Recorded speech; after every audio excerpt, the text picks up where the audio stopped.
Here we go again. Podcast number 3. Still getting some much further reach than I was expecting, and a lot more people commenting than I had anticipated. One of the big things that's come up this last week is you guys actually don't know who we are. So we did that on purpose, I think, Daniel. It's kind of build the mystique of the characters between us. What do you make of this? Mysterious. I'm surprised they keep letting us do this. Me too. Me too. It's surely going to be shut down soon enough because it's boring and dumb. hmm Yeah, so let's talk about it then. What do you do? What's your background? Well, I am a cloud specialist for a company called Flexential, which I would have thought most people listen to this would have heard of Flexential, but if I'm talking to anybody in the wild, nobody's got any idea who Flexential is. But that's probably, well, actually, that's quite interesting. But the more interesting bit is probably the first part of my career. I originally came out of the operations side of things before I joined sales. So I was a database administrator on Oracle databases for Albuquerque Water Authority. That was my basically first job in the States. A couple of jobs before that, but the first main one that trained me on Oracle, that was the big one. Selling water in the desert, I used to say. So it was pretty easy. I used to run their billing systems and their back end databases, and it was all Oracle and obviously government entity, tons of money. I used to get all the training I wanted. So that one springboarded pretty quickly into moving to Santa Barbara. So we'd always thought we'd move to California. So moved to Santa Barbara, lived on the beach for a couple of years, worked for a company called Decker's Outdoor, which is now called Decker's Brands. Still got some good friends there, so if anybody is listening from there, which I doubt, but they might be, they're probably too busy selling shoes. Anyway, that company sold shoes, specifically Ugg boots was the big brand, Hoka running shoes you're probably familiar with. That brand came along, Teva sandals, some really, I mean, we had some nice shoes in the house at that point. Shoes aren't so nice anymore, but that was a fun ride. And then TaylorMade called, and I'm a big golfer, which if we haven't talked about that yet, we should probably have a golf episode. But TaylorMade called and said, "Hey, we need you to come and run our databases down here. I want you to be the database supervisor," which I couldn't say no to that. I had this vision of like meetings in the morning and golf in the afternoon, but it was a bit of a tough ride down there. Not terrible. Certainly talk about it a lot now. But very quickly, the senior leadership on the infrastructure side disappeared. So I was then the de facto kind of lead on the infrastructure side, which was honestly a great experience for me. But I'd always had it in the back of my head that sales was a kind of a direction I should take, especially having this stupid accent in the States. It works out pretty well. And so yeah, Flex Central called, and went through the usual ringer of interviews, and that was 8 years ago now. So Flex Central has lasted longer than basically anything outside of my wife. So that's not bad. Yeah. Um, okay, I got two takeaways from that. One, you said government entity and plenty of money. hmm Yeah, in addition to loving golf, you must smoke a little bit of crack too from time to time. And you mentioned Hoka running shoes. Like, so I'm a runner, hmm and I see the Hoka shoes all the time. And man, they're ugly. They're real ugly, Chris. Oh yeah. But they are chunky, and they were the first ones that came out with the chunky, and now everybody's copying it. So they're pretty comfy. I've had a few pairs, but not that I'm a runner, but kind of fun to just bounce around in. And space shoes, yeah, Yeah, like space shoes. They're just good for your knees, Daniel. You don't need to worry about that yet. yeah. Listen, so when you were texting me about the time that we were going to do this, you said it's close enough to happy hour. Let's crack a beer. So I wanted to show you something I'm snacking on. So I Ooh, cut alcohol out, and I found these. They're also gluten free. It's wow. it's It just number tastes like one. water. It tastes like an IPA, which I've got to admit I'm not a big IPA fan. You middle class guys really love IPAs. I used to. I was a West Coast IPA. I loved them, but now they give me terrible headaches. So that's the end of that. Yeah, yeah. I grew up in a trailer park in South Alabama, so I like light beer, like Bush Light, Oh, Coors nothing wrong with Light. that. Yeah, that's American beer. hmm Um, I take it a step and further. I'm a Stella guy. There's nothing wrong with a Stella. yeah, that's fine. Yeah, yeah, yeah. Like I'll agree with you on that. But cut alcohol out, and so I'm overcoming my desire for like that post work like cold snack with with the athletic. It's prime time, real good. So my Hmm. background, I started in IT in the VAR space, so value-added reseller, um, more of the boutique style shops that focused on professional services, security, compute storage, and they all worked in the mid-market to enterprise layer. So it was a really cool experience for me to work with large organizations out of the gate and on really cool complex projects that always required a heavy dose of pre-sales, architecture, and Hmm. design, executing agreements, and then of course implementation and ongoing support. So um, it was a great way to learn how to do this. It taught me the building blocks of IT. I got the greatest advice out of the gate by my first sales manager who said, "Don't hang out with salespeople, go hang out with engineers." And that's what I did. And it really, really helped. It shaped my career. And now I started and I run sales for a partner based out of Birmingham, Alabama, called White Oak Solutions. We are a full stack IT consulting company. We don't want to do stuff like laptops and printers, nothing transactional. We want to be focused on those advanced services and ongoing projects. We love projects a lot. Hmm. And so as a result, I've taken that methodology that I learned from Varland and now I'm applying it across the ecosystem. And the modern distribution channel allows us to work with a number of managed service providers, like Flex Central, for example, at no cost to the end user, and we're able to design a wide range of solutions and deliver those outside of just the traditional resale OEM model. So we found a way to complement it, and what's nice for an end user is when we approach an engagement, we don't have like a preconceived notion in mind. Right. We just build what they want. You tell us what you want, we'll use the tools at our disposal, and we'll make that thing happen. Hmm. But a couple of things there. So at the same time, you will listen to the client, but you're not going to take them down a path that doesn't make sense. You've got the technical people on staff to make recommendations, make guidance, bring the right tools to the table, right? Yeah, yeah. So I don't care what an end user buys. So I do, but I don't. So if you tell me it has to be on-prem, great. I'll give you Hmm. that. If it has to be in the cloud, cool. If you want it co-managed or full, just tell me what you want and we'll go build that thing. I'm Yeah. not trying to steer the path, right? Like I'm just trying to listen and then build the thing that you're asking for to the best of my ability. Hmm. Based on the kind of the business requirements. That's the key there. People often Yeah, don't know what they want, but they do know what they're trying to solve. yeah.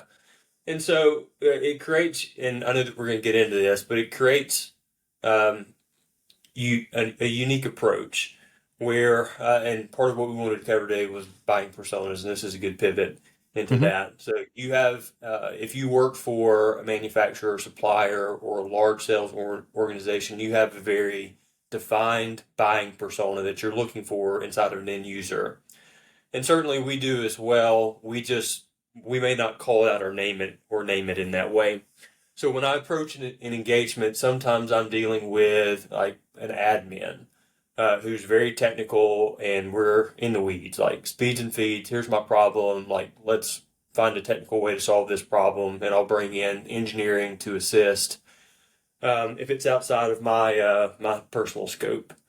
If I'm dealing with someone who's like C-suite or non-technical, I'm really just asking questions so that they can tell me about their problems, like the pain Hmm. points they experience, and then I want them to describe what their future state will be. And from there, we'll go craft multiple solutions so that we can give them options to overcome those pain points that they feel. So more so focused on the outcome and the ROI that it produces rather than like the technical speed and feed or problem that it solves. Although we do both, we love both.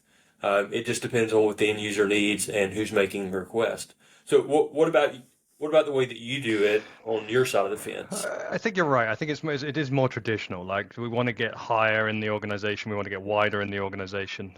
Certainly, when you're talking to the CIO, you don't want to be talking about SQL backups or something basic or speeds and feeds. He wants to know about how we're solving the problem and how we're going to de-risk either the migration or the solution as a whole.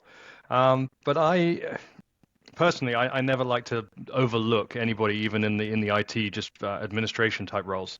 Um, Part of the best deals I've been involved with, we've always got a technical sign off from somebody who's actually in the trenches.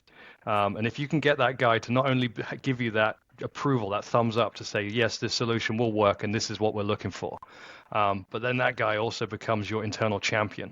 So that's what you want to lean on. So then when I mean, there's a point in the discussion where the IT specialist, the IT administrator, gets cut out of the conversation, and we start talking business terms, we start talking commercials and things like that. You can still lean back on that conversation and say, "Hey, look, so and so decided that this is the way to go, and this was his reasoning," and they can go check that and then get that validated. But if you can get that technical sign off early on in the conversation, it makes the conversation up the ladder that much more straightforward, and there's a lot more trust built as well. So, and then post sale is so much more straightforward. There's nothing worse than a CIO signing up for a solution and then forcing it on his administrators that didn't want to go there. So that's something to think about as well. Yeah, certainly.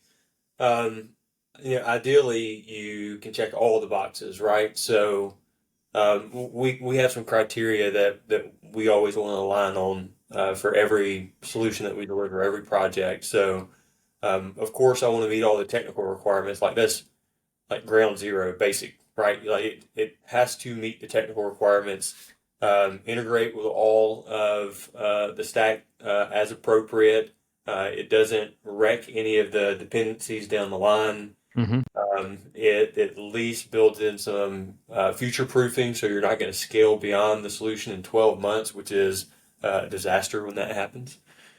So, like, there's basic technical components of a project that you have to ensure are aligned. And to your point, there's nothing worse. So far, it's never happened to me, although this does happen pretty often, where people buy products, sign contracts, cut POs only after the fact to learn that not going to work. You ever been a Hmm. part of one of those? Not going to work, but we've had to pivot. We have, like, for example, we have some solutions that don't have hypervisor access, and if you get into an environment, suddenly find out they got Citrix or something like that. That always gets interesting, or very large file shares, or databases with really high IOPS that you couldn't have foreseen. Like that does happen, and it's not, it's just a pivot. It's not necessary. It's not a failure. It's just a pivot. Yeah, that's right. I mean, sometimes pivots are unavoidable and inevitable because IT's hard, Hmm. and sometimes you only learn things by getting under the hood and doing the Yeah, work. and pre-sale, you ask as many questions as you can, you get as many answers. But at the end of the day, I shouldn't say this out loud, but we are salespeople. If somebody's willing to buy something, then you've got to kind of draw the line at some point. We got, as my big boss says, I've got to put shoes on my son's feet, and then. So, Yeah, so there's a line you need to draw, and I'd love to be able to go into the nth degree of discovery pre-sale, but there are certain things you just can't get to because there's just not enough time, and people have to make a decision and they have to kind of move on. So there's a process, and I think that's when picking the right partner, picking the right end organization to go with kind of shows the metal, right? Like, we understand that we've got you in a corner here a little bit, but we're going to work with you. We're going to figure out the best way for all organizations to get out of this and solve the problem and get you where you want it to be, even though it wasn't what we foresaw in the first way round. So I think that's I don't, like you said, IT's hard. There's always going to be some ebbs and flows, and it is what it is. yeah, such is life. I'm a fan of doing as much discovery and validation of scopes of work as possible. Like, you each week we often talk about what we're learning about what we're doing. This week I have been buried in scopes of works and MSAs, and it feels like what my entire week has been. Um, I don't like deviations and changes just because it's very difficult to control the outcome Hmm. at that point. So we genuinely do try our very best to ensure that it's very clean and straightforward. And we've defined all the risk. We've answered for all potential or foreseeable risk. And we have a game plan for how we address those things, at least including those elements in a scope of work or an MSA are pretty helpful. But I talked about, technical, we want to check that box for sure. but we also want to understand the financial impact of the project. Like, Hmm. what's this going to do for you? Are you going to save some money somewhere else? Are you moving a pile of money from one place to the other? We really do want to try our best to understand what the TCO is going to be for you as an end user, and if there is ROI, like tons of projects that we work on genuinely produce ROI for our end users. We want to call that out because that's handy for an end user. That validates project, keeps the wheels moving. And then security is a top of mind focus for us. We have a pretty robust security practice that's pretty advanced. And for everything we do across every bucket, we want to the best of our ability, create Hmm. secure environments that are easy to manage, and can account for or mitigate as much risk as possible. Yeah. No, just listening to that. I mean, it reminds me, and it's something I should remind my sellers more often, is that while we deliver the infrastructure piece of it, the very kind of low level, either data center or private cloud side of things, the CIOs and the IT people that we're talking to really do have to deal with a huge spectrum of problems on a daily basis. And we are really just one small piece in that big puzzle that they're trying to put together. And that's why obviously working with a partner like you helps fill in some of those gaps. But there's just a lot of constraints and people pulling on their time to try and figure out all these solutions inside all these problems in the first place for these IT people on the ground, which actually makes me a bit nervous thinking about it because that was what I did.